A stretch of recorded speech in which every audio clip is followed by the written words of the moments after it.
मोदी सरकार के कार्यकाल में सरकारी कर्मचारियों की संख्या घट गई। पहला कार्यकाल खत्म होने तक 32,23,000 से घटकर 31,18,000 रह गई, यानी लगभग 1,05,000 केंद्र सरकार के कर्मचारी और कम हो गए। अब केंद्र के लगभग हर मंत्रालय में खाली पद हैं। सरकार की तरफ से सबसे ज्यादा नौकरियां केंद्र में कौन देता है? रेलवे। मार्च 2018 तक रेलवे में 2,50,000 पद खाली थे।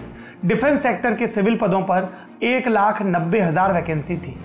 ऐसे में सवाल उठता है कि जब पद खाली हैं तो मोदी सरकार नौकरियां देती क्यों नहीं? और तब बात पैसे की आ जाती है।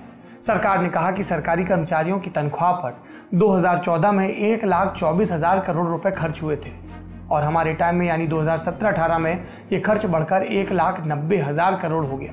तो जितनी नौकरियां हैं उनमें ही ज्यादा पैसा खर्च हो रहा है, तो और घाटा क्यों बढ़ाएं? नौकरी न निकालने की सरकार की अंदरूनी दलील यही है। तो ऐसे में बात आती है कि क्या नरेंद्र मोदी सरकार जानबूझकर सरकारी नौकरियां कम कर रही है, निजीकरण को बढ़ा रही है?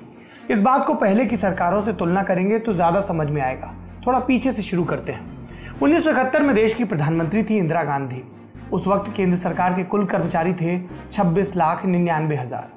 10 साल में इसमें जबरदस्त बढ़ोतरी हुई। साल 1981 में केंद्रीय कर्मचारी हो गए 34,07,000। 1991 में बढ़कर ये संख्या हो गई 38,13,000।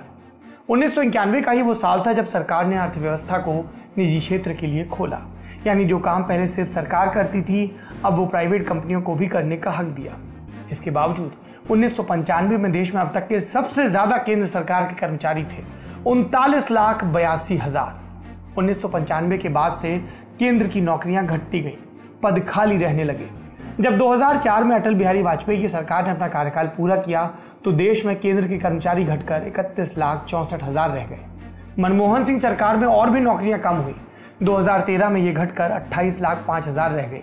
हालांकि यूपीए 2 ने अपने आखिरी के साल में नौकरियां दी और 2014 में आंकड़ा बढ़कर 32,24,000 हो गया। यानी 40 साल पहले देश में जितने सरकारी कर्मचारी थे अब भी उतने ही हैं। और मोदी सरकार ही नहीं, 1990 के बाद से हर सरकार सरकारी नौकरियां घटाती आई है।